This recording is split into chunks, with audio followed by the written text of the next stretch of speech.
आप सभी को जय मसीह की प्रियो। आप सभी का स्वागत है हमारे चैनल टेल गॉड जीसस पर। क्या आप जानते हैं कि ईसा मसीह का पहला चमत्कार किसी बीमार को ठीक करना नहीं था, बल्कि पानी को शराब में बदलना था। लेकिन असली रहस्य उस शराब के स्वाद में नहीं, बल्कि उस पानी में छुपे आध्यात्मिक संदेश में था। पानी जो हम हर दिन इस्तेमाल करते हैं, स्नान के लिए, पीने के लिए, साफ सफाई के लिए। क्या आपने कभी सोचा है कि यही पानी ईश्वर और मानव के बीच सेतु भी बन सकता है?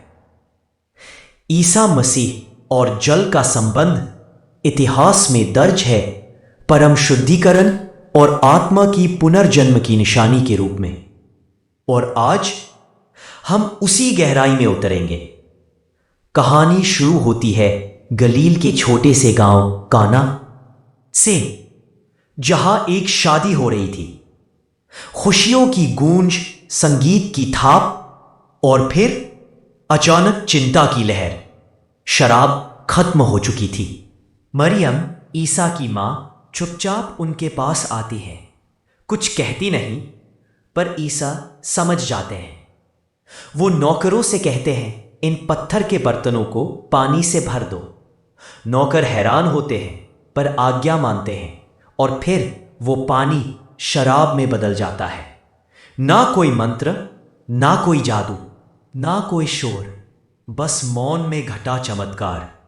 लोग चकित हैं, लेकिन ईसा शांत है। पर सोचने वाली बात यह है, क्यों पानी को चुना गया पहले चमत्कार के लिए? क्या मसीह हमें कोई इशारा दे रहे थे? क्या जल को एक प्रतीक बनाना उनके मिशन की शुरुआत थी? क्योंकि पानी हर जीवन का आधार है, और मसीह हर आत्मा के पुनर्जन्म का संदेश लेकर आए थे। और शायद यही कारण था कि उन्होंने जल को पहले चमत्कार के रूप में चुना, ताकि हम समझ सकें कि पानी में सिर्फ तरल नहीं, बल्कि एक आध्यात्मिक शक्ति बहती है। क्या आपने कभी महसूस किया है कि जब आप जल से स्नान करते हैं तो शरीर ही नहीं, मन भी हल्का हो जाता है? तो फिर जब ईसा ने पानी को चुना, तो क्या वो सिर्फ एक शादी की मदद कर रहे थे, या हमें ये समझा रहे थे कि जल में छुपा है परमात्मा का संदेश? आगे बढ़ते हैं उस घटना की ओर जहां पानी ने मसीहा के जीवन में आध्यात्मिक घोषणा की भूमिका निभाई। जॉर्डन नदी में बपतिस्मा।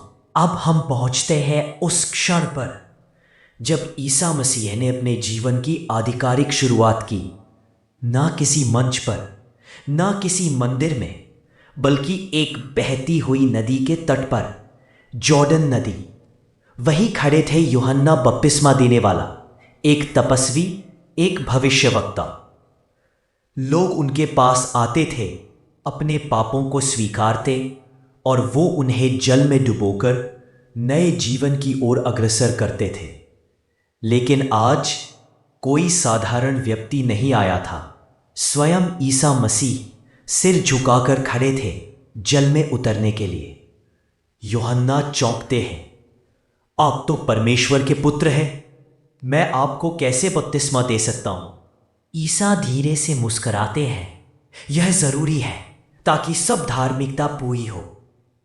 और जैसे ही वो जल में डुबकी लगाते हैं, आकाश खुल जाता है और एक दिव्य आवाज गूंजती है, ये मेरा प्रिय पुत्र है जिससे मैं अत्यंत प्रसन्न हूं।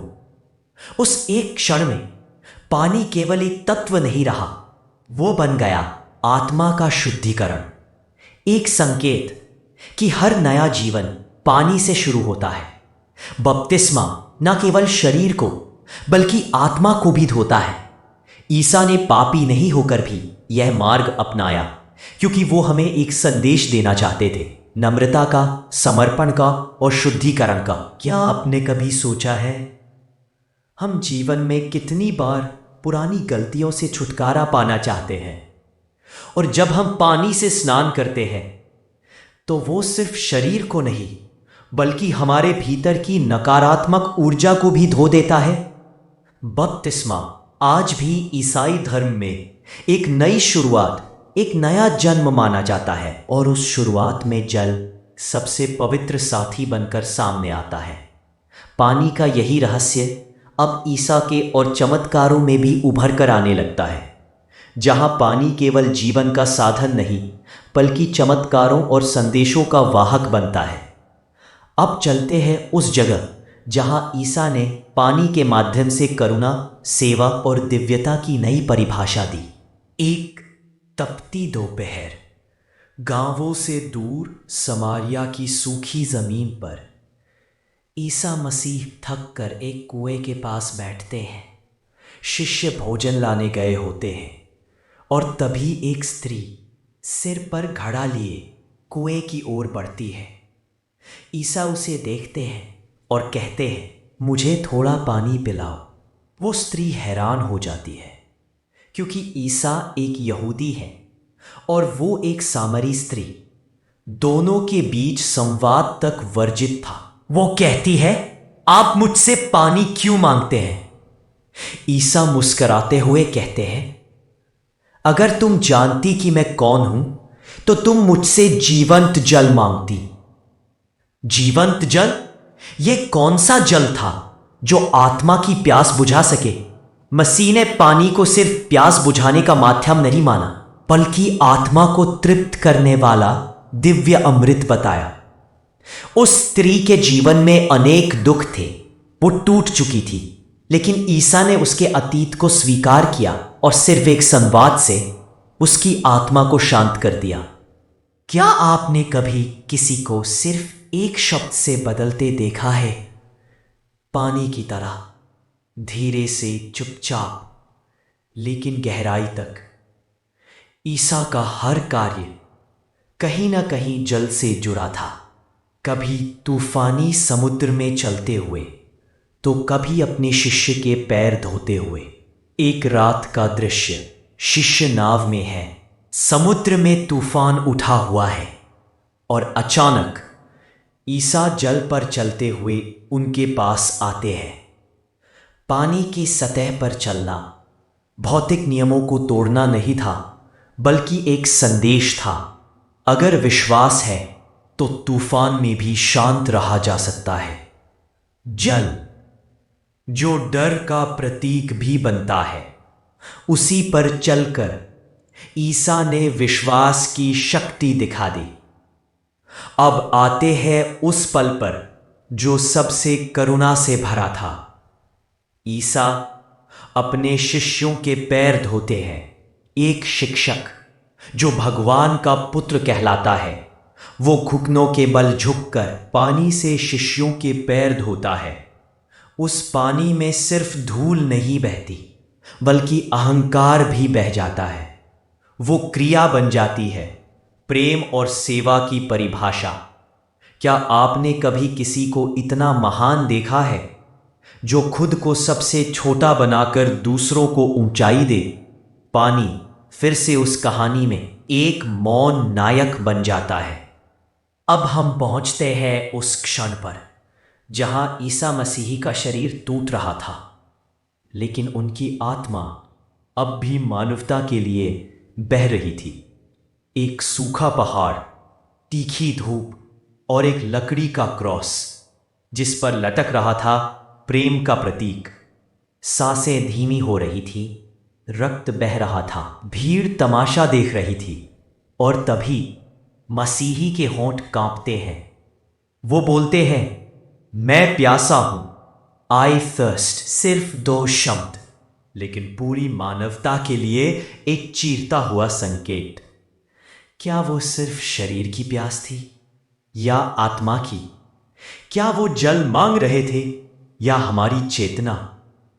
सिपाही एक सिरके में भीगा कपड़ा लाता है, उसे एक छड़ी पर रखकर ईसा के होठों से लगाता है, लेकिन मसीह कुछ नहीं कहते।